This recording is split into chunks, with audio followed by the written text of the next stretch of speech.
Bonjour tout le monde et bienvenue à un autre épisode de Politiquement parlant avec Salim Idrissi et Georges Tsantrizos. Merci d'être là.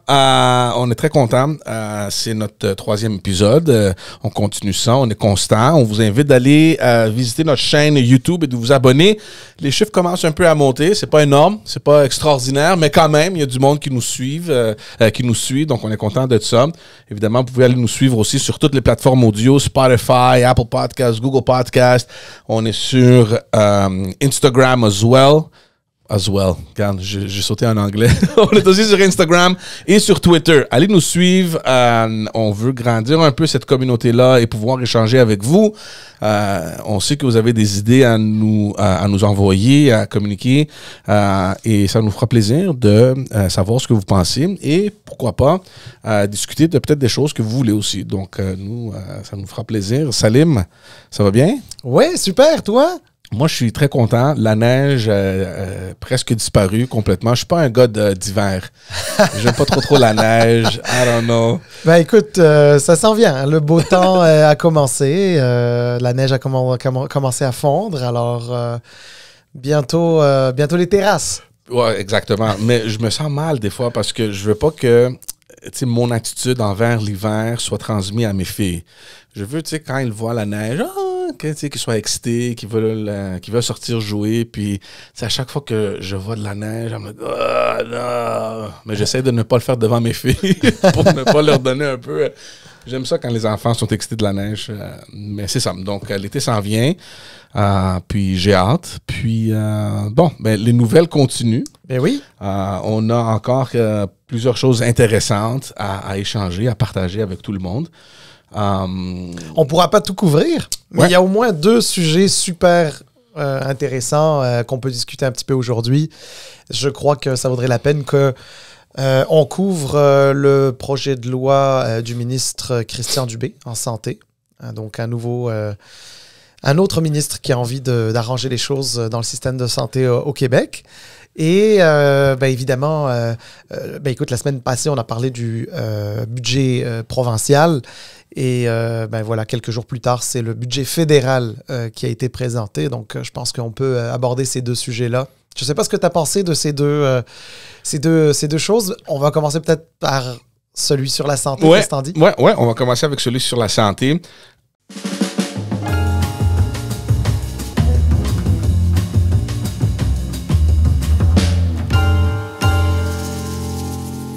Initialement, moi, parce que ça fait quelques semaines maintenant que c'est suggéré qu'on lance des petites affaires là, pour des ballons d'essai. Oui, c'est ça, pour capter un peu notre attention. Le premier réflexe que moi j'avais, quand on parle d'agence, là, la première chose qui est venue en tête, c'est il y avait déjà une agence de la santé. On se souviendra que c'est Jean Charest qui avait créé ça, je pense, en 2004, une affaire de même. Il a été critiqué comme quoi que c'était le premier ministre qui voulait se débarrasser de la responsabilité de gérer tout le réseau de la santé. Il a créé cette machine énorme qui est devenue l'agence de la santé. Et c'est justement ce que le premier ministre Couillard a voulu défaire. Et je pense honnêtement que c'était une bonne stratégie parce que du point de vue administratif, puis en point de vue aussi budgétaire, l'agence de la santé coûtait énormément d'argent pour gérer toute cette affaire-là. On avait créé littéralement un genre de mini-gouvernement en dedans du gouvernement qui gérait exclusivement tout le réseau de santé. C'était des maux de tête infinis. Et je pense que la stratégie d'enlever tout ça de la structure gouvernementale, c'était une bonne chose. Puis là, le ministre Dubé, il revient avec une idée. Il y a évidemment des différences, c'est pas la même chose, mais d'après ce que j'ai compris, c'est beaucoup plus central, c'est beaucoup plus centralisé, mais essentiellement, il veut recréer cette agence de la santé. Écoute, oui. Je pense que on est mieux d'essayer d'être un petit peu prudent sur une affaire. C'est un peu de juger tout ce qui a pu se faire dans la santé depuis 30 ans et plus au Québec. At the end of the day, excuse-moi l'expression anglaise, mais à la fin de la journée, là, c'est sûr qu'aujourd'hui, au Québec, les gens veulent un système de santé qui soit plus efficace. Dans les 30 dernières années, on en a eu des partis politiques qui ont été au pouvoir, libéraux, péquistes, aujourd'hui maintenant caquistes. On a eu des ministres de la Santé quand même plutôt connus. Si on parle de Marc-Yvan Côté, si on parle de Rochon, si on parle de Pauline Marois, de François Legault lui-même, on l'oublie, il a été ministre de la Santé.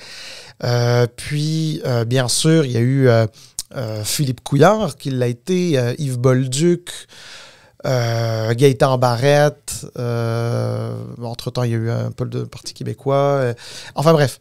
Puis là, on est rendu à un moment où la CAQ est arrivée au pouvoir, puis c'est la première fois qu'elle est au pouvoir, même si c'est son deuxième mandat. Et ils veulent changer les choses.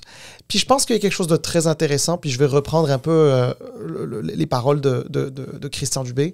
C'est le fait que la différence avec toutes les autres fois, c'est qu'il y a eu une pandémie.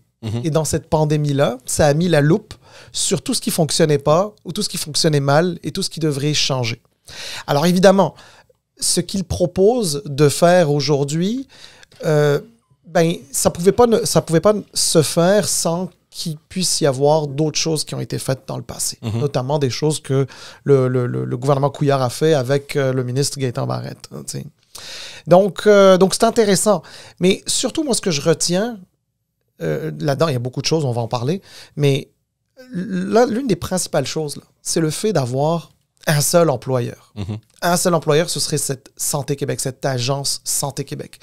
Puis ça, c'est très intéressant parce qu'au moment où on se parle, le système de santé au Québec, on parle de, je sais pas, 34, 35 employeurs en ce moment.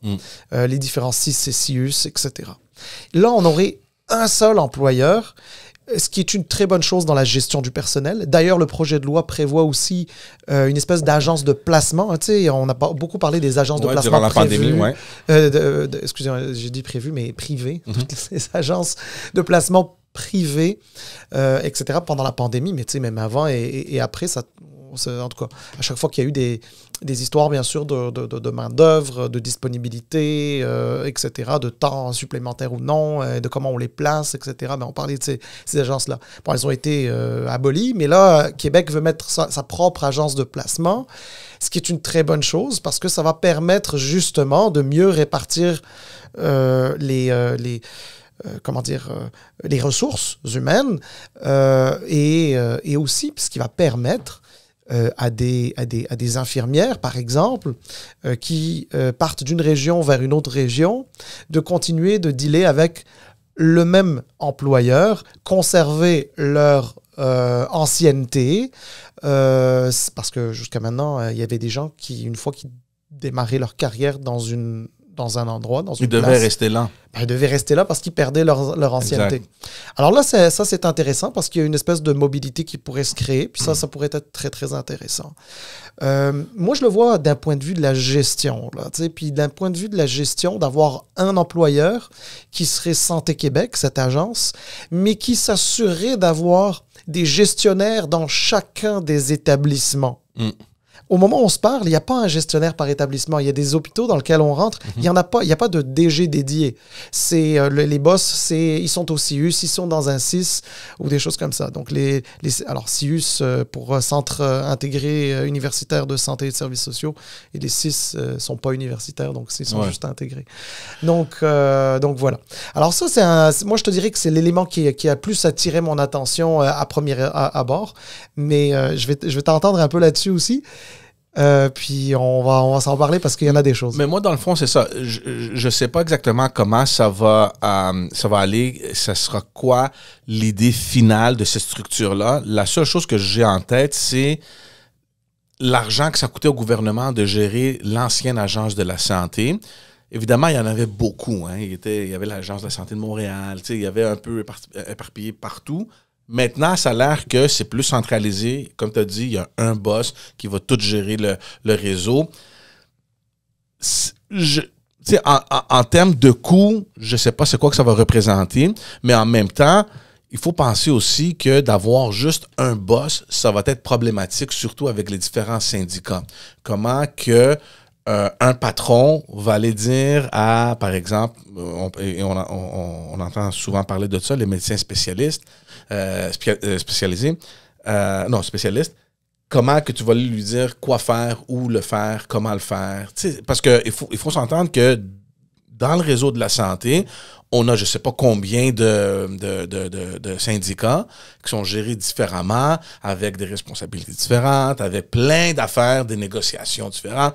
Donc, moi, c'est ça que je veux voir. Puis pour moi, ça serait très intéressant. Puis je sais que ces jours-ci, le ministre rencontre justement les différents syndicats dans le réseau de la santé. Donc, moi, c'est ça qui m'intéresse de voir comment eux autres, ils vont accepter d'être tous sous une bannière. Et de voir comment ça va évoluer. Je sais que les infirmières sont contentes, justement, à cause de ça, des choses que tu as parlé, puis bien d'autres, les temps supplémentaires qui vont disparaître. Ben, attention, hein, bien contente, c'est-à-dire qu'il va y avoir énormément de résistance. Moi, j'entendais, je pense, si je ne m'abuse, c'était la FIC qui disait déjà, donc la Fédération des infirmiers et infirmières du Québec, là, qui disait déjà... c'était plus les conditions de travail au sens large du terme qui intéressaient les infirmières plus que des questions d'ancienneté et autres. Donc, bon, c'est à voir. Hein, un syndicat, c'est un syndicat. Il est là pour ses membres. Donc, peut avancer les arguments qui lui semblent être les meilleurs pour ses membres. Mais je pense que ça ne va pas être si facile avec les infirmiers et infirmières. D'ailleurs, en fait, je vais me dévoiler un petit peu sur cette question-là, sur ce projet de loi, George. Moi, je te dirais, je le vois d'un bon œil. Évidemment, l'avenir nous dira si c'est la bonne chose à faire ou non. On le verra, on le verra. Mais moi, je le vois plutôt d'un bon œil. Et tu sais quoi? L'indication qui me fait penser que c'est un bon projet de loi, eh bien, c'est le fait que les syndicats sont pas contents et que les médecins spécialistes sont pas contents. Et moi, je me dis, si médecins spécialistes et syndicats sont pas contents, c'est que sans doute qu'il doit y avoir du bon dans ce projet de loi. Non, mais blague à part, là, et sans idéologie là-dedans, là, c'est sûr qu'il y a une expression en français qui dit on peut pas faire d'omelette sans casser d'œuf. Donc, c'est sûr que il va y en avoir des négociations, ça va pas être facile. Le projet de loi...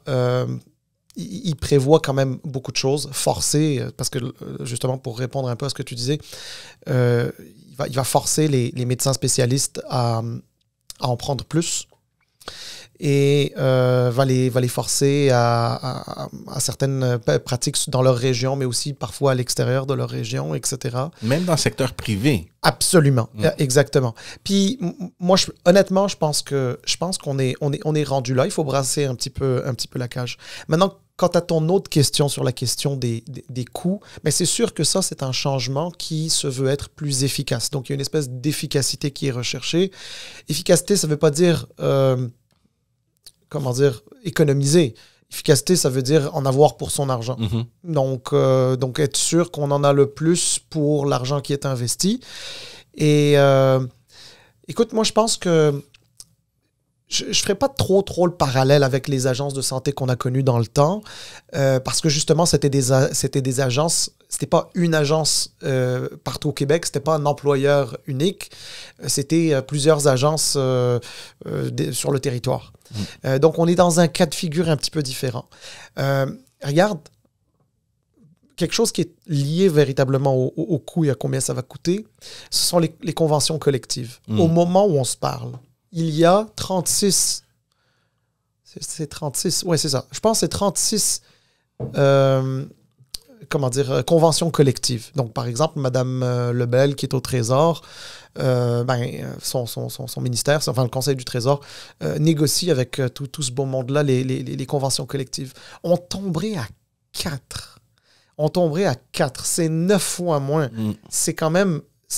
Moi, je pense qu'il y a quelque chose de positif là-dedans. Ensuite, regarde, il y a des choses qui coûteront plus cher. Dubé a déjà dit qu'il y aurait peut-être des personnes qui seraient mieux payées que ce qu'on peut voir actuellement dans le système. Parce qu'il veut y apporter une touche... OK, je ne vais pas dire privé, parce que, tu sais, quand on parle de privé en santé, rapidement, on va... Oui, tout le monde a des allergies. Et c'est ça, exact. Mais il faut, comme gouvernement, pouvoir offrir les ressources nécessaires pour avoir la qualité que tu désires aussi. Exactement. Et c'est là où il a mis aussi une question plus entre guillemets d'imputabilité, de gestion de plaintes et de choses, parce que ce qu'il disait, c'est que il veut mettre la satisfaction de l'usager, parce qu'on ne va pas dire le client ici, parce qu'on s'entend qu'on ne va pas à l'hôpital pour le plaisir, on ne va pas s'acheter quelque chose, mais la satisfaction de l'usager. Alors, écoute, honnêtement, moi, j'y vois beaucoup de positifs. Du peu de ce que je connais du système, mais pour avoir étudié un petit peu certains modèles de gestion, je te dirais que j'ai un a priori plutôt positif à propos de ce sujet, de ce projet de loi. C'est sûr qu'après tout ce qu'on a vu durant la pandémie, avec tout ce qui a dû être changé rapidement, et à tout ce qu'on a dû s'adapter, mais lui, évidemment, comme ministre de la Santé, j'ai aucun doute qu'à un moment donné, il s'est rendu compte que ça doit changer, puis ça doit être un changement radical, puis c'est sûr qu'il y aura du monde qui ne seront pas contents, mais tu es un gouvernement, ta job n'est pas de satisfaire à tout le monde, mais d'avoir un service qui est adéquat à ta population puis aux citoyens. Moi, ce que j'aime beaucoup, c'est de voir évidemment qu'est-ce qui se dit, puis les lignes que les partis d'opposition sortent. Évidemment, c'est leur job. Hein? Donc, tout ce que le gouvernement sort, on s'entend à ce que l'opposition soit contre. Puis, j'entendais Marc Tanguay sortir dire que, faire la comparaison avec, à la CAQ, on a un super ministre en économie qui veut tout avoir le contrôle, puis en santé, on s'en débarrasse de la responsabilité, puis on va avoir un mini-ministre, Je comprends que c'est des lignes politiques, je comprends qu'ils font leur job, mais en même temps, il faut comprendre que la responsabilité de la santé va toujours relever du ministre. Qu'on crée une agence de la santé, puis on ne sait pas quel format cette agence-là va prendre à la fin. Ultimement, c'est le ministre qui est responsable de toute cette machine-là. Donc, de dire que c'est un mini-ministre, je pense, ça va un peu loin, surtout quand tu sais que presque la moitié de ton budget est attribué à ce ministère-là. Je pense pas qu'on peut parler d'un mini-ministre. Écoute, c'est sûr que les oppositions sont là pour faire leur travail. C'est de surveiller l'action gouvernementale, de critiquer, en tout cas... C'est pas juste de critiquer, il faut être constructif, mais c'est-à-dire c'est essayer de trouver les failles dans ce qui est proposé. C'est la job des oppositions. Je te dirais, George, si le Parti libéral du Québec a compris enfin 5 ans plus tard que sa job, c'était d'être dans l'opposition et de trouver des failles dans ce que propose le gouvernement et de l'aider à l'améliorer, parce qu'on l'oublie, c'est pas une opposition à l'exécutif, là, c'est une opposition qui est législative.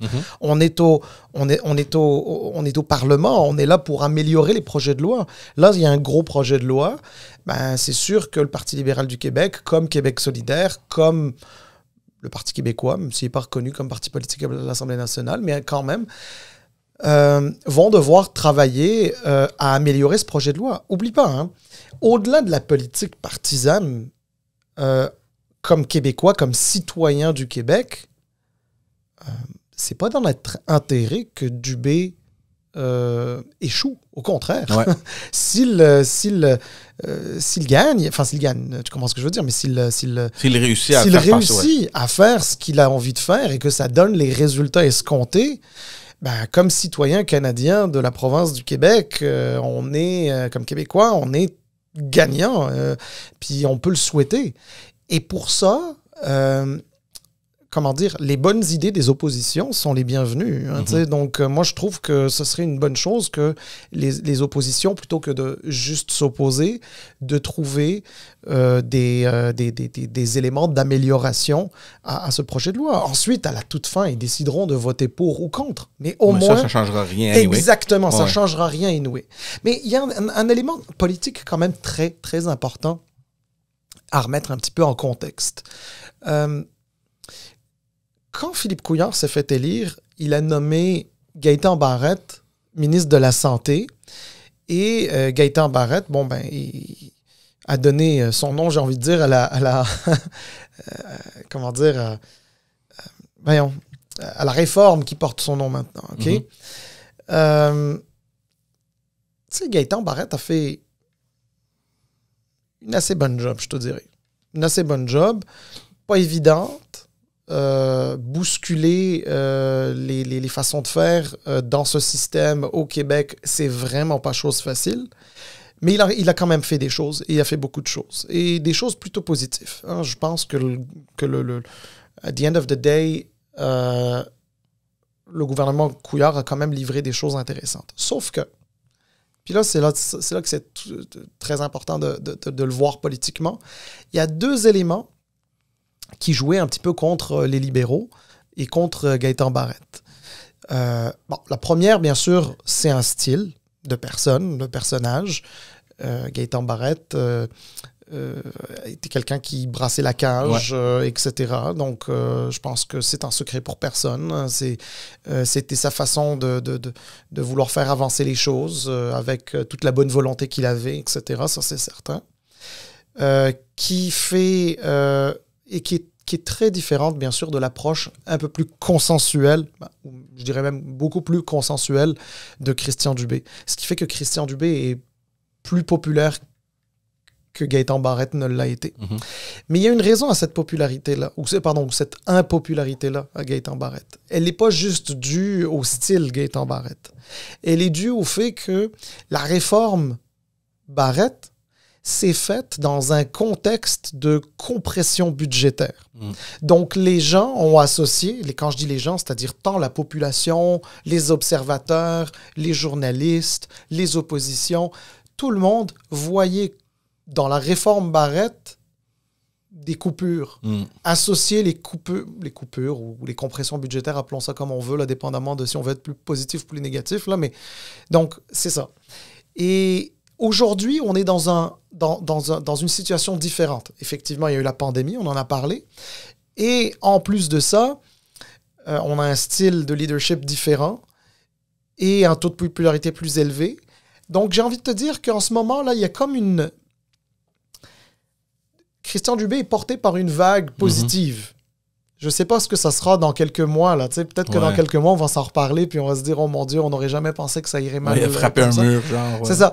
En tout cas, on lui souhaite pas parce que l'objectif, c'est qu'il Mais c'est intéressant la comparaison que tu fais. Puis c'est vrai, parce que quand tu fais des changements qui sont énormes, comme la réforme Barrette, dans un temps où, même durant l'élection de 2014, le but, c'était de resserrer un peu les dépenses du gouvernement.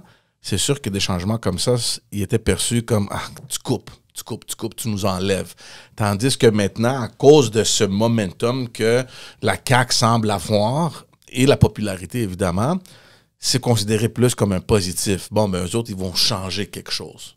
Non, mais c'est ça, exactement. C'est intéressant, ouais. Parce que tu vois, à chaque fois que Barrette faisait quelque chose, tout le monde se disait « Ah, c'est dans le but d'économiser, de baisser les dépenses, de couper ici, d'arrondir le coin rond là, etc. » Alors, est-ce qu'il y a pu y avoir de ça? J'imagine que oui, là, je connais pas, je suis pas dans les détails. Mais on a trop associé les réformes en santé du gouvernement Couillard à la rigueur budgétaire. Or, c'était pas juste ça. Il y avait une réforme de la gouvernance. Il y avait des changements de gouvernance qui n'avaient pas d'impact nécessairement sur les services et leur financement. Là, parlant de Gaétan Barrette, il est sorti dire que cette réforme-là de Christian Dubé, ça va causer une troisième guerre mondiale. Donc, ça, c'est classique à la Gaétan Barrette. Pourquoi qu'il pense comme ça? Est-ce que c'est à cause des syndicats? Est-ce qu'ils pensent que Dubé ne sera pas en mesure d'amener tout le monde en dessous du même... la même bannière pour mettre tout le monde dans dans la même direction? Et en même temps, tu sais, quand tu parlais de réduire les conventions de 36 ou whatever à 4. Comment il va faire ça? Il va regrouper plusieurs syndicats en un groupe ou comment il va faire ça?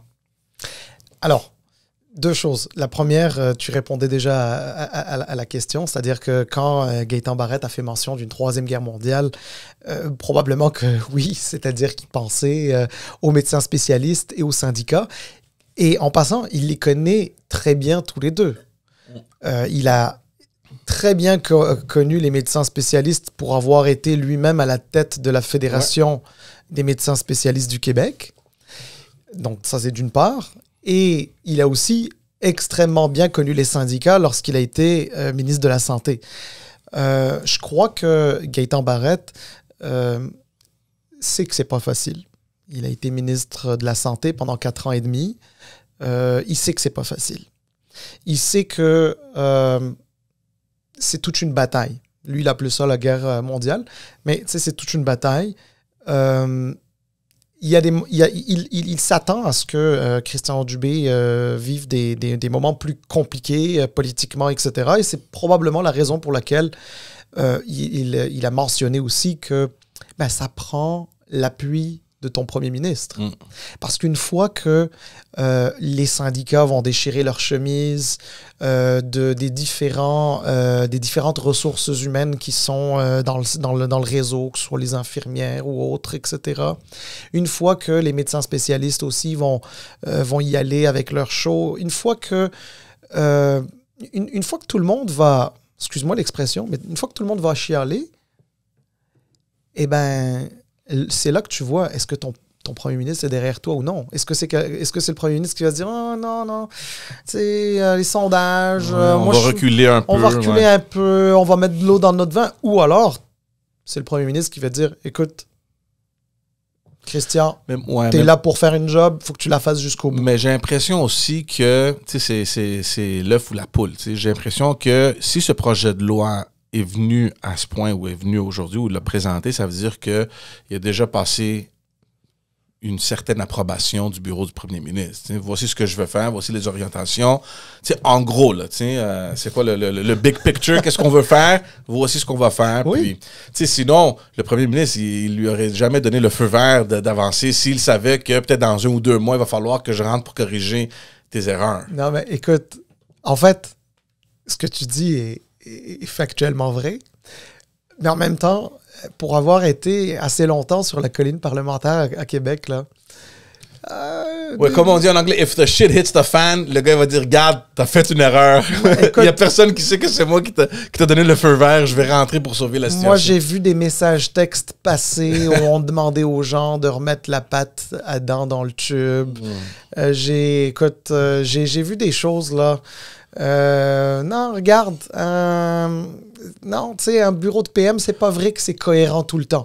Attention, je suis pas en train de te dire que la politique générale d'un gouvernement dirigé par un premier ministre est pas toujours cohérente, c'est pas ça que je dis. Mais sur des projets de loi, sur des positions, lorsqu'on creuse un petit peu en commission parlementaire, etc., ben oui, parfois...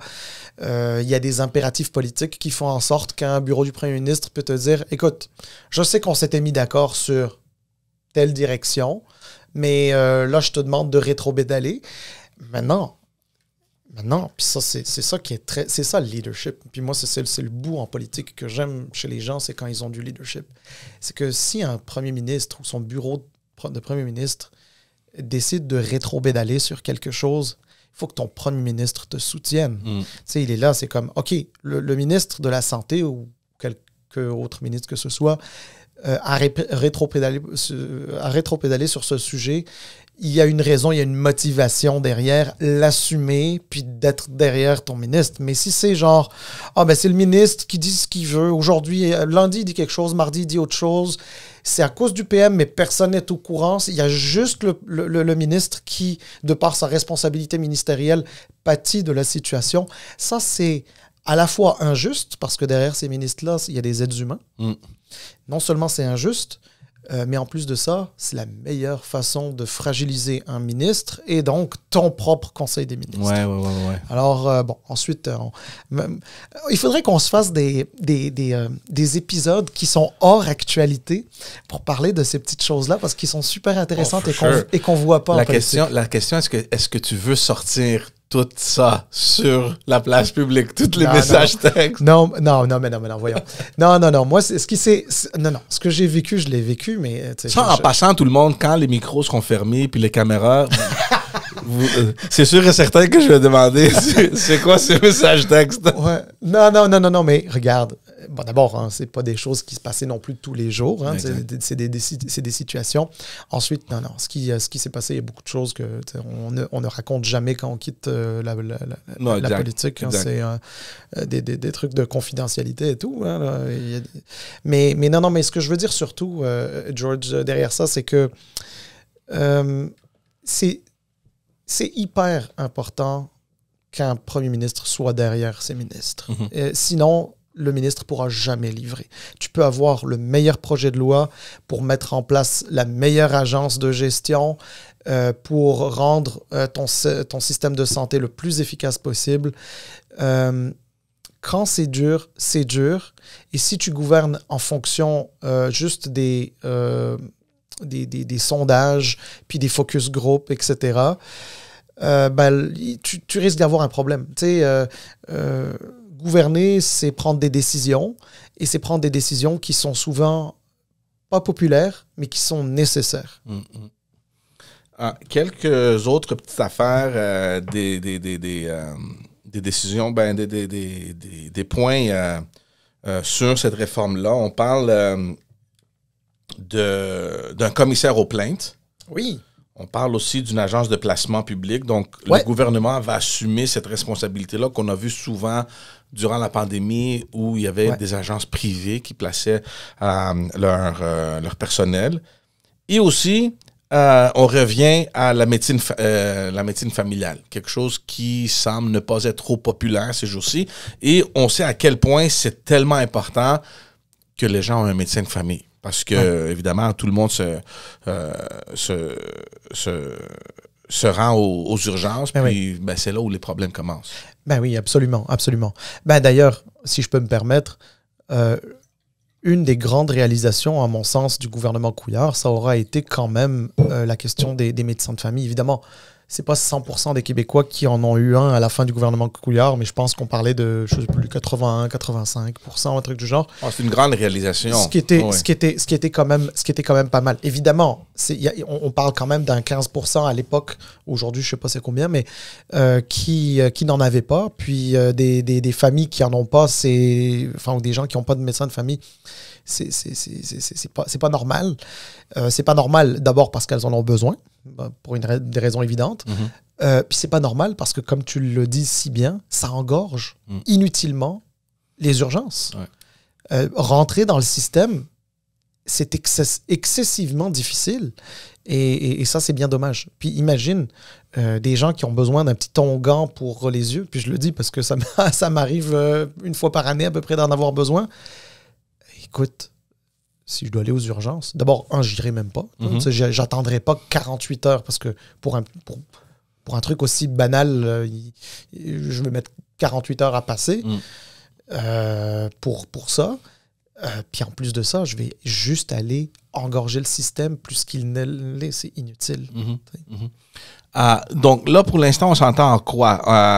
Il va y avoir des consultations, évidemment. Le ministre va rencontrer les syndicats.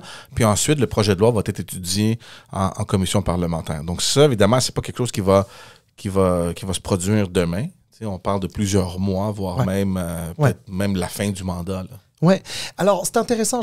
J'écoutais ça récemment. Alors, on parle de 300 et quelques pages. On parle de quoi? 1200 articles à faire. Alors, il y a il faut pas...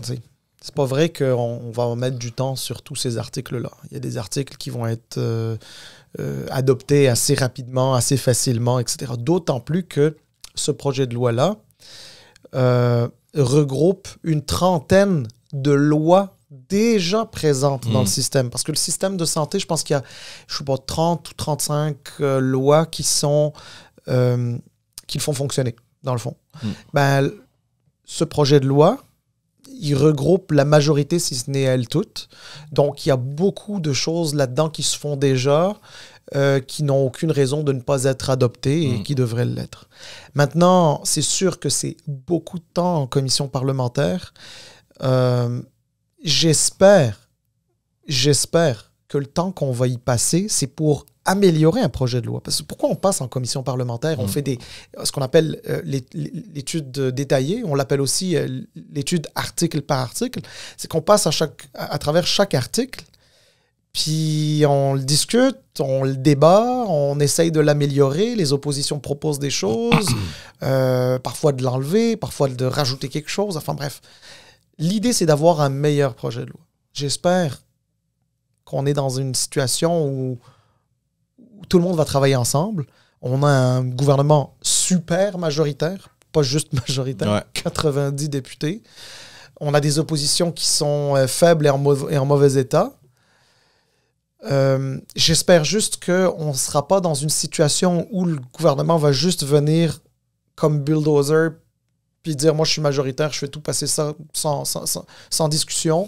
Ou l'inverse, où il y a du filibuster tout le temps et qu'on doit passer 200 heures sur 3 articles, parce que sinon, on ne va jamais s'en sortir. Mais même ça, je pense pas que les oppositions ont les chiffres pour faire ça. Ils n'ont pas assez de personnes en commission, je pense, pour... tu penses-tu que... Ouais, mais tu sais, en fait, c'est pas juste une question de combien il y a de personnes. C'est une question de... en fait, c'est le processus lui-même en commission. C'est-à-dire que tu peux demander des amendements, un premier amendement, un deuxième amendement, la première opposition, la deuxième, la troisième. Là, c'est l'amendement à l'amendement. Puis là, écoute, à un moment donné, là, tu t'en sors plus. Hein, donc, alors, parfois, c'est le seul moyen d'une opposition de se faire entendre. Donc, je ne suis pas en train de te dire que c'est illégitime. En même temps, j'espère juste qu'on ne fera pas perdre du temps aux Québécois parce que, at the end of the day, ça fait 3 fois que j'utilise cette expression aujourd'hui. Il faut que j'arrête. Mais la réalité, c'est que t'as beaucoup d'espoir de la part des Québécois pour avoir un meilleur système. Et en notant que ce ne soit pas juste de la politique politicienne qui vient retarder ça. Alors, moi, je t'ai dit que j'avais un a priori positif. Ça ne veut pas dire que c'est carte blanche. Je ne suis pas non plus un spécialiste du système, mais je crois qu'on devrait avancer avec ce projet de loi-là. Oui, puis ça m'étonnerait que pour un projet de loi si important que celui-là, le gouvernement viendrait en bulldozer juste faire forcer le projet de loi. Je pense qu'ils vont s'asseoir puis ils vont faire la job correctement. Puis on verra, c'est certain qu'on risque d'en parler encore une fois. Passons maintenant au budget fédéral. Tu as mentionné que la semaine passée, on a parlé un peu du budget du Québec. Là, c'est au tour du gouvernement du Canada. Ils ont présenté leur budget.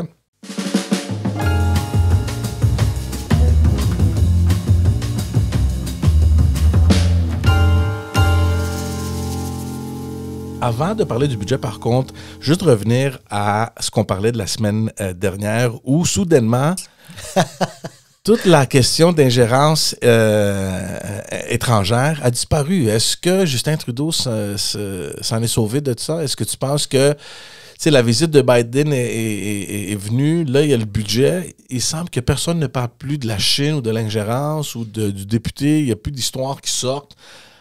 Je sais pas. Non, moi je pense pas que ce soit une histoire finie. D'abord, parce que l'ingérence, elle se poursuit, elle continue. C'est pas vrai que ça se fait. C'est aussi simple que ça. Deuxièmement, il y a Johnston qui va faire son travail. Il y a une commission où la chef de cabinet du premier ministre elle doit comparaître, c'est ça, exactement. Non, je pense qu'il y a beaucoup de choses. Puis regarde, excuse-moi, dans le budget, voilà, c'est ça. Dans le budget, on parlait de la création d'une nouvelle agence pour combattre l'ingérence étrangère. Donc ça, je ne sais pas c'est quoi que ça va donner, puis je ne sais pas combien d'argent sera attribué. Je ne veux pas dire de bêtises, mais il m'avait semblé que avoir vu quelque chose comme 13 millions par an sur 5 ans ou un truc du genre. Non, regarde, c'est de l'argent, ça, 13 millions par année. Oui et non. Je veux dire, dans tout ce qui est relatif à la défense. Mais tu ne trouves pas qu'il y en a trop? Moi, c'est ça que je me demande. Est-ce qu'on sème ici la confusion? On a le comité parlementaire. On a le rapport de Johnston. Là, on veut créer une autre agence. À un moment donné, est-ce qu'on va se mélanger dans toute cette patente-là? Écoute, on ne peut pas reprocher au gouvernement de prendre des initiatives. On peut ne pas être d'accord avec les initiatives, mais là, au moins, il en prend des initiatives.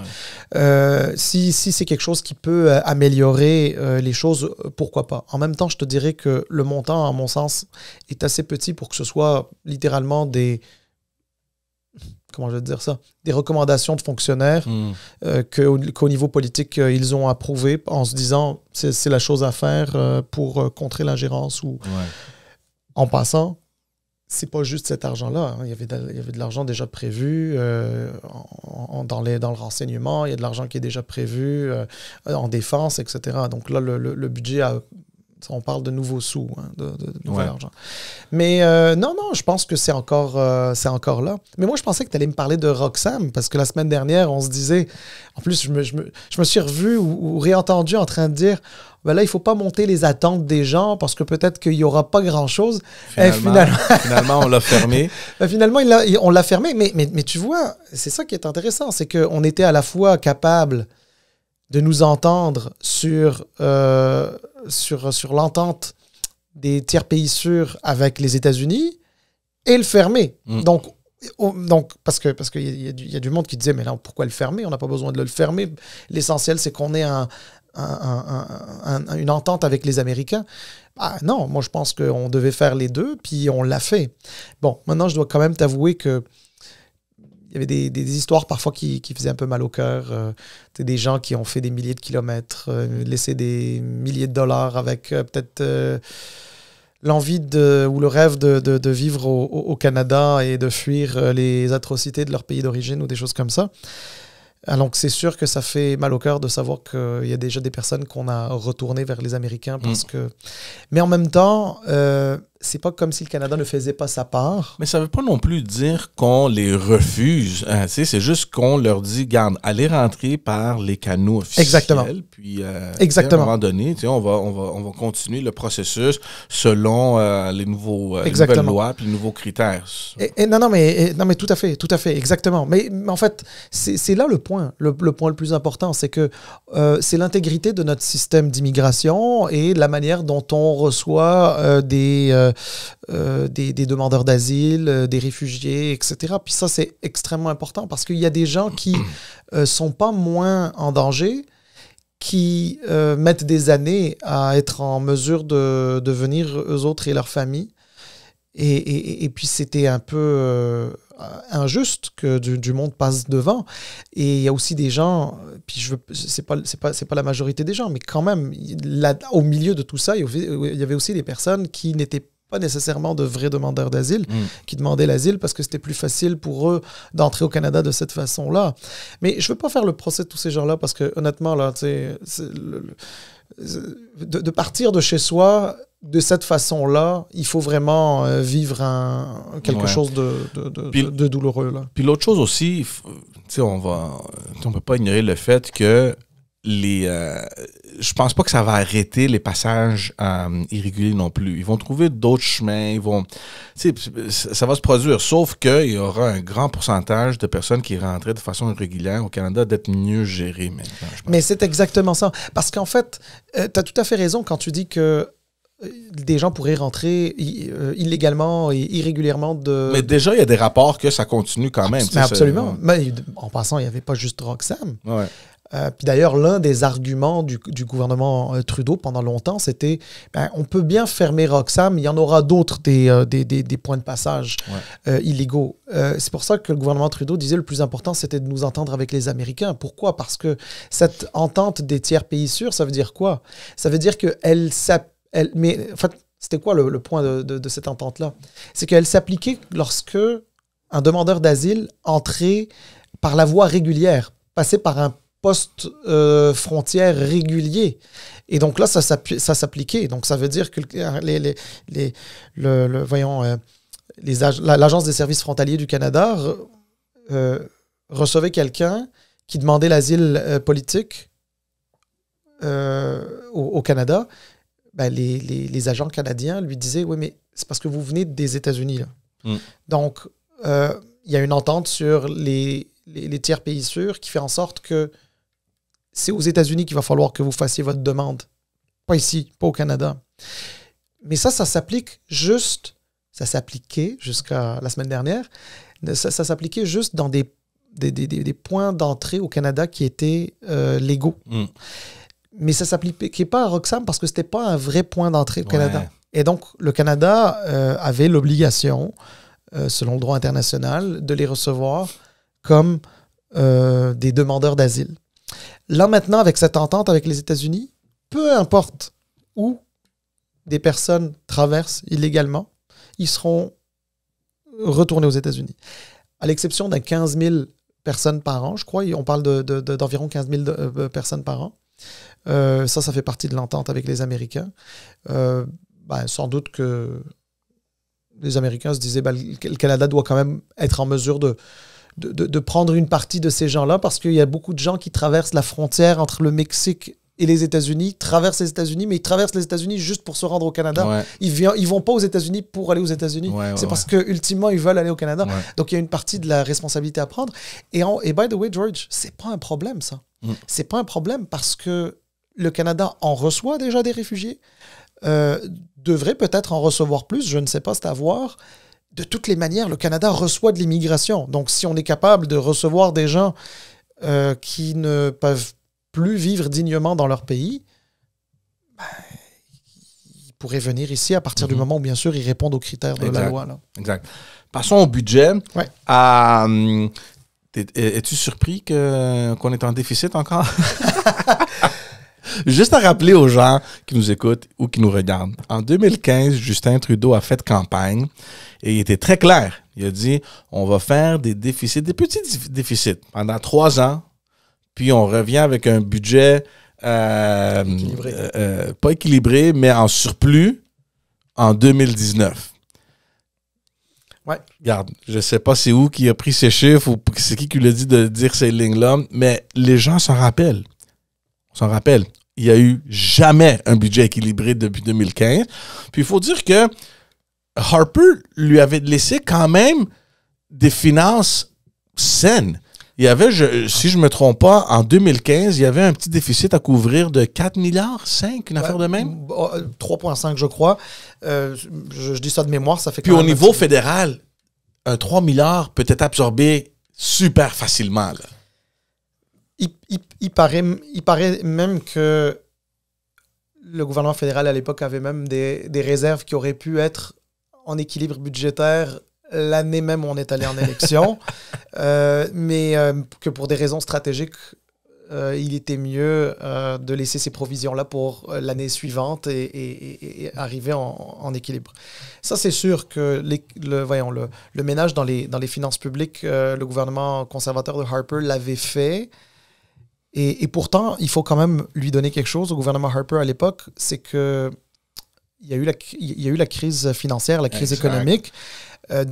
Qui nous a pas trop affectés au Canada. On l'a pas vraiment vu. 2007-2008, là, les États-Unis étaient vraiment dans tout du moins, la crise financière nous a pas beaucoup affectés, mais la crise économique qui en a découlé nous a quand même touchés. Puis c'est la raison pour laquelle on était en déficit. Et même un gouvernement conservateur à l'époque jugeait utile quand même d'investir, notamment dans les infrastructures, etc. Puis c'est ce qu'ils avaient fait. Puis c'était fort intéressant. Cela dit, c'était très attrayant à l'époque choc d'entendre parler le PLC qui disait on va faire de tout petits déficits, moins de 10 milliards pendant 3 ans, puis après ça, retour à l'équilibre budgétaire, puis surplus par la suite, ça serait impeccable. Bon, mais regarde, je suis le premier déçu parce que moi, honnêtement, les finances publiques, l'équilibre des finances publiques, c'est important pour moi.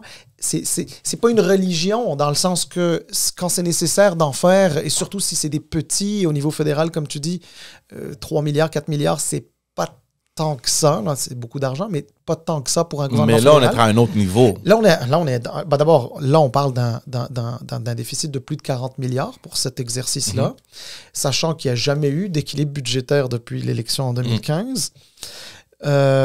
Puis, on parle de dépenses gouvernementales qui augmentent, qui ne baissent pas.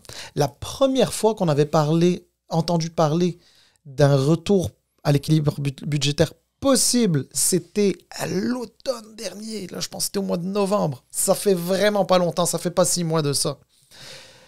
On avait dit, c'était un ministre des Finances qui avait dit, on retourne à l'équilibre budgétaire en 27-28. Puis même avec peut-être même un excédent de 4,5 milliards. Ça fait pas 6 mois.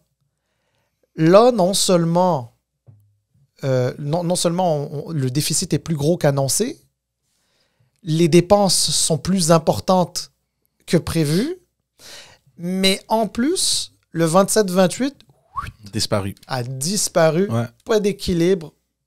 On ne sait pas où ça s'en va. Je vais juste faire une parenthèse rapide, je te redonne la parole. C'est vrai quand même qu'on a eu une pandémie, puis dans cette pandémie-là, le gouvernement fédéral a fait énormément pour maintenir le pouvoir d'achat des Canadiens, etc. Puis il y a beaucoup de gens qui auraient pu vivre ça de manière beaucoup, beaucoup plus difficile sans les aides du gouvernement fédéral, etc. Donc, attention là. Je veux dire, c'est vrai qu'il y a eu une pandémie. Sauf que maintenant qu'on est dans une espèce de situation post-pandémique, on aurait peut-être pensé à essayer de rééquilibrer ça parce qu'à un moment ou un autre, c'est sûr qu'on va nous tomber dessus avec des hausses d'impôts. Puis franchement, je ne suis pas certain qu'au Canada, les gens ont de l'appétit pour payer plus d'impôts. Ouais, non, je suis d'accord avec toi. Dans le fond, regarde, le budget comparé peut-être à celui aussi à Québec, pas exceptionnel. C'est un budget, évidemment, comme tu as dit, des gros déficits. Mais ce qui est intéressant, c'est qu'on donne quand même de la place au NPD. Parce que c'est le lifeline que Justin Trudeau y a en ce moment. Puis, tu sais, on parlait à un moment donné avec d'autres amis, tu sais, de Jagmeet Singh. Puis, qu'est-ce qu'il fait? Puis, tu sais, lui, là, je sais pas s'il rêve toujours d'être premier ministre parce que ça risque de ne jamais arriver. Mais au moins, avec cette alliance qu'il a faite avec les libéraux, il passe des affaires qui sont dans sa plateforme. Est-ce que dans des prochaines élections, il va pouvoir sortir et dire « Regarde, on a réussi, let's go, let's go ». Moi, je le doute. Moi, je pense que le crédit ira beaucoup plus à Justin Trudeau qu'à Jagmeet Singh. Je pense qu'il aura beaucoup de misère, lui, à plaire à ses militants néo-démocrates. Je pense que Justin Trudeau va rentrer comme un bulldozer puis il va faire pratiquement disparaître ce parti-là. Mais ça garde son gouvernement en place. Puis il a donné 13 milliards, je pense. Oui, pour les soins dentaires. Ouais, c'est ça. Écoute, c'est très intéressant ce que tu dis parce que, tu vois, j'y ai pensé plusieurs fois. C'est certain que le positionnement du Parti libéral du Canada vis-à-vis, sur l'échiquier politique, bien sûr, et en lien avec le NPD, a fait en sorte que ça a, d'une certaine manière, marginalisé le NPD, qui n'arrive pas à faire de gains ou de gros gains. Et donc, on ne considère même pas le NPD comme une option possible pour prendre le pouvoir dans une, voire même 2-3 élections. Là, en tout cas, pas pour le moment.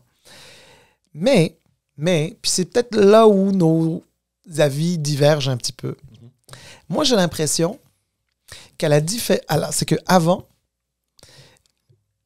le PLC d'amener le pion au NPD, ce qui rendait le NPD moins pertinent. La différence, c'est que cette fois-ci, il y a une alliance réelle, concrète, signée. Ça va donner du crédit au NPD à Jagmeet Singh. Puis, regarde où est-ce que je m'en vais. C'est que ça lui donne du crédit parce qu'effectivement, il est allé chercher des sous, de l'aide directe l'année passée. Au gouvernement, enfin, c'est-à-dire, il a forcé le gouvernement Trudeau à de l'aide directe aux gens. Une autre fois cette année, avec l'aide à l'épicerie, comme ils l'ont appelé. Puis, il y a bien sûr la question des soins dentaires. Tout ça, là, c'est des victoires du NPD. Grâce à une entente signée qui fait en sorte qu'ils ne les renverseront pas techniquement jusqu'en juin 2025. Ouais. Si le NPD arrive à capitaliser sur ces gains politiques-là et arrive à transformer ce gain politique-là en 15-20 circonscriptions à travers le Canada, sur 338, ça vient fragiliser les libéraux, là. Moi, la question que je suis en train de me poser, c'est est-ce que le NPD n'est pas en train d'aider le Parti conservateur à se faire élire? Moi, c'est plus comme ça que je le vois. Alors, je peux me tromper, évidemment, mais le NPD a de bonnes cartes à jouer aux prochaines élections, à se dire telle affaire, telle autre affaire.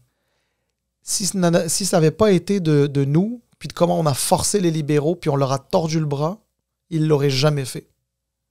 Ouais, c'est intéressant, certainement, mais je sais pas. On verra, évidemment, là, mais j'ai l'impression que au niveau stratégique, oui, c'était un bon move des libéraux de faire une alliance, sinon ils n'auraient pas pu rester si longtemps au gouvernement, c'est sûr et certain. Jagmeet Singh a profité de ce point faible du gouvernement pour avancer son propre agenda. Mais je suis d'accord avec toi. Est-ce que, à un moment donné, est-ce que ça va aider les conservateurs? Parce que lui, là, Pierre Poilievre, va juste sortir et dire, regarde, que vous votez libéral ou NPD, c'est la même chose. C'est exactement la même chose. Puis on a déjà discuté de ça. Justin Trudeau va devoir prendre sa plateforme plus à gauche pour satisfaire à cet électorat-là et d'absorber un peu le vote NPD pour pouvoir peut-être gagner les conservateurs. Moi, ça serait intéressant de voir les orientations du Parti libéral dans la prochaine campagne. J'ai l'impression qu'il va se jeter plus à gauche, Justin. Moi, j'ai l'impression qu'il a fait le plein de vote à gauche. Et sérieusement, moi, regarde, j'ai pas la prétention d'être Justin Trudeau ou le premier ministre du Canada ou un chef de parti fédéral. Et moi, je pense qu'il aurait tout à gagner à se recentrer pour aller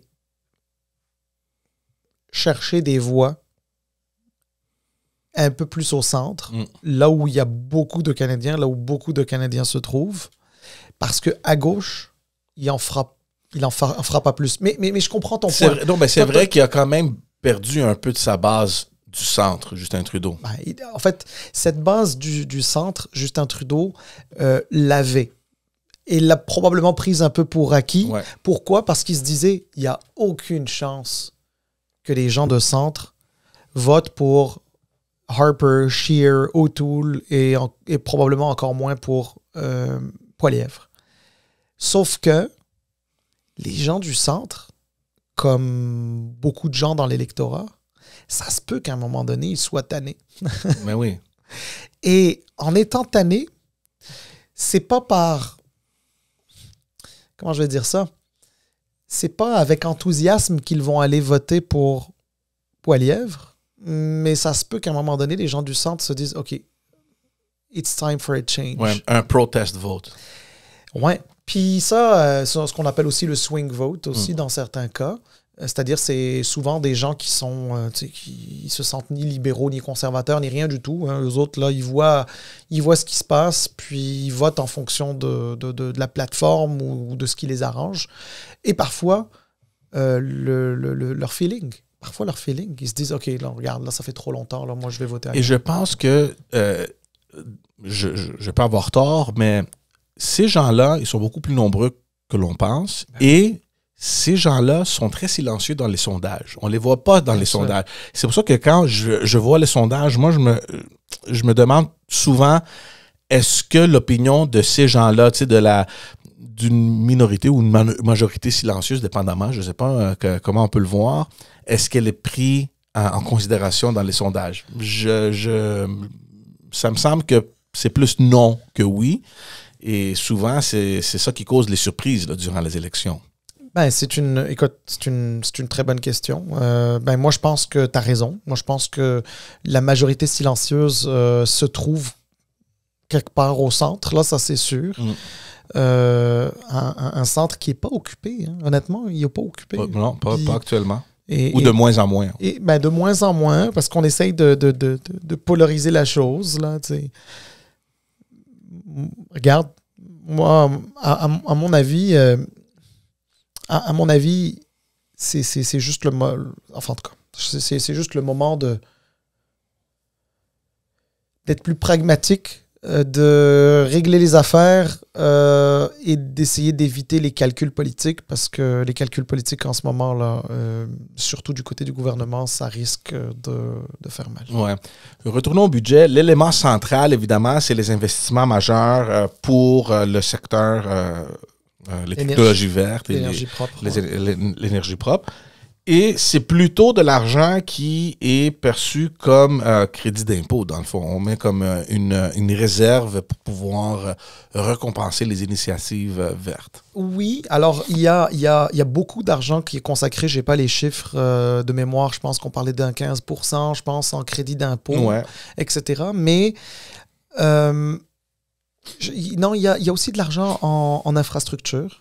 Il y a aussi de l'argent pour encourager certaines initiatives de compagnies privées ou ou d'États comme Hydro-Québec pour leurs initiatives en matière de développement d'énergie propre et renouvelable, là, électricité notamment. Mais ça, c'est bon pour le Québec, parce qu'on est quand même un leader là-dedans, donc ça va ouvrir une porte grande ouverte pour, par exemple, Hydro-Québec d'aller rentrer dans des chantiers intéressants. Absolument, absolument. Puis je pense que c'est la première fois que le gouvernement fédéral propose ce genre de choses-là qui puissent être...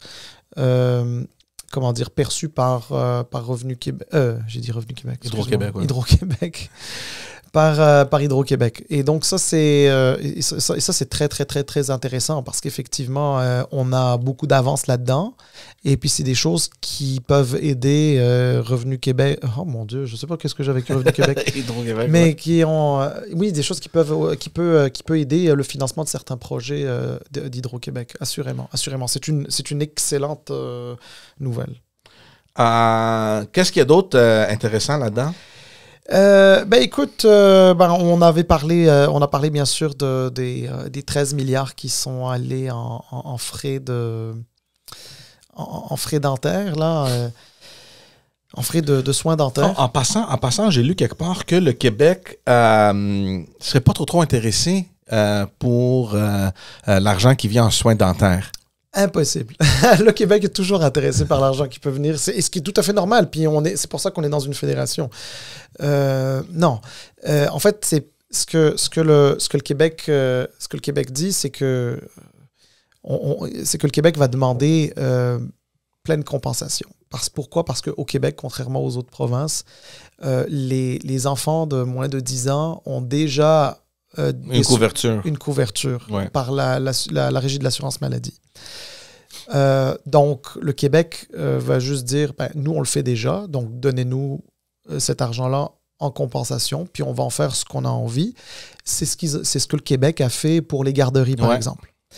À la différence près que, il me semble que ce programme-là fédéral là, qui est prévu dans ce budget-là, je pense pas qu'il ait vu le jour encore. Le programme est à venir. On parle d'enfants de moins de 12 ans. Sauf qu'au Québec, c'est les enfants de moins de 10 ans qui sont couverts. Donc, de deux choses l'une, c'est soit le Québec va l'élargir aux enfants de moins de 12 ans pour aller chercher le maximum d'argent, ou à l'inverse, vont récupérer l'argent du moins de 10, mais il y a une partie de l'argent qui va rester sur la table. Honnêtement, je ne sais pas. Ensuite, c'est des questions de négociation. Puis, regarde, le fédéral et le provincial ont l'habitude de négocier. Ils vont finir par s'entendre et tout le monde sera content. Mais cela dit, c'est quand même très important de rappeler une chose très importante. La santé est de juridiction provinciale. Et donc, là-dessus, j'ai envie de dire, le Québec a le gros bout du bâton. Et c'est tout à fait normal que le Québec aille chercher cet argent en compensation. Et de deux choses l'une, c'est soit ils arrangent le programme existant, le financent davantage ou meilleur, ou l'étendent aux enfants de moins de 12 ans, ou l'investissent dans autre chose, dans la santé. Oui, mais c'est ça que j'allais te dire. Ça sera intéressant de voir parce qu'avec l'entente, avec les garderies, les garderies que Justin Trudeau a faites. Pas trop sûr si l'argent qu'on a négocié est retourné dans ce secteur-là parce que M. Legault le voulait sans condition. C'est ça. Il va vouloir peut-être faire la même chose, sauf qu'on sait que même auprès du ministère de la Famille, cet argent-là aurait pu aider quand même à créer d'autres places. On sait exactement maintenant la crise que plusieurs familles sont en train de vivre. On a 70 000 familles maintenant qui sont sur les listes d'attente. Peut-être les milliards qui ont négocié auraient pu aider. On ne sait pas où est-ce que cet argent est allé. Maintenant, comme tu dis, avec les soins dentaires, bon, s'ils font une entente similaire avec ce qui a été fait pour les garderies, est-ce que cet argent-là va demeurer dans le réseau de santé ou est-ce qu'il va aller ailleurs? C'est ça qui va être intéressant quand même à voir. Non, tout à fait, tout à fait. Bon, tu sais, l'argent, une fois qu'il arrive, généralement, il va dans le fonds consolidé du gouvernement et inquiète-toi pas, il y a toujours de bonnes raisons de le dépenser, cet argent-là. Regarde, c'est vrai que c'est de l'argent qui aurait pu peut-être améliorer le service de garde, mais en même temps, on a un service de garde qui est pas si pire, qui fonctionne pas si mal. C'est sûr qu'il y a encore des places à financer. La réalité, c'est que ces places-là, quand bien même elles soient disponibles et que leur financement soit disponible, est-ce qu'il y a des garderies en ce moment, enfin, est-ce qu'il y a des nouvelles garderies qui sont prêtes à prendre plus de place ou est-ce qu'il y a de nouvelles garderies actuellement? Tu sais, juste avec la crise de la main-d'œuvre, une nouvelle garderie qui ouvre aujourd'hui, là, aller chercher des éducatrices, c'est pas facile. Donc, quand bien même il y aurait de l'argent au ministère de la Famille pour des nouvelles places, c'est plus compliqué. Non, j'ai pas trop de problème avec comment ils le réutilisent. L'essentiel, c'est qu'il ne soit pas gaspillé, mais tu sais... Est-ce que c'est un budget, tu penses, qui nous prépare pour une élection?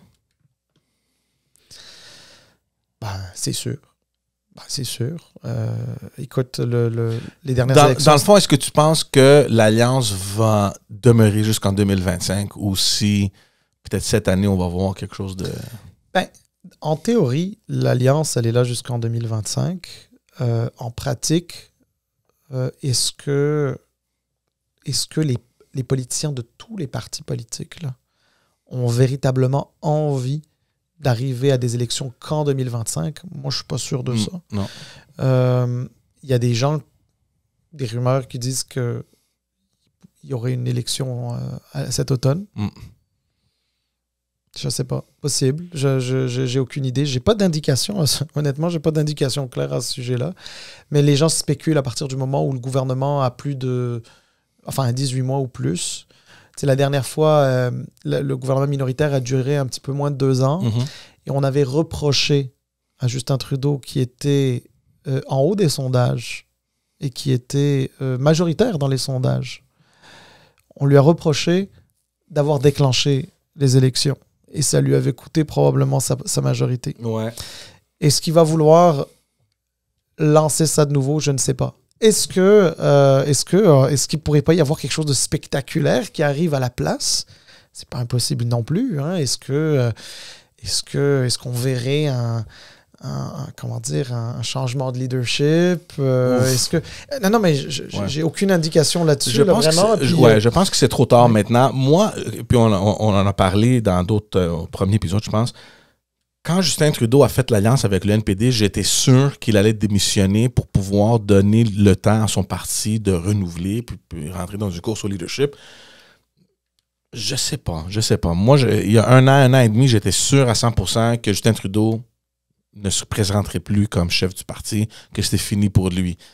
Pas trop sûr maintenant. On en a discuté. Peut-être l'effet Poilievre aurait changé un peu la donne. C'est sûr. Moi, honnêtement, là, encore une fois, j'ai pas la prétention d'être Justin Trudeau, mais à être lui, aujourd'hui, je me représente aux prochaines contre Poilievre, 100%. Je me représente. En tout cas, ça reste à voir. Y avait-tu autre chose ou est-ce qu'on termine? Je pense qu'on a fait le tour. C'est sûr qu'il y a toujours beaucoup de choses à discuter, mais on n'aura pas le temps aujourd'hui. Heureusement, on sera encore là avec vous la semaine prochaine. Un gros merci à tous de nous suivre, de commenter, de nous envoyer vos pensées, vos commentaires. Allez sur la chaîne YouTube et abonnez-vous. On veut continuer à grandir sur Instagram aussi et sur Twitter. Évidemment, si vous êtes comme moi et vous aimez les versions audio, allez sur toutes les plateformes, puis abonnez-vous là-dessus aussi. Merci beaucoup à tout le monde, puis on vous voit la semaine prochaine dans un tout nouveau épisode. Plaisir, bye.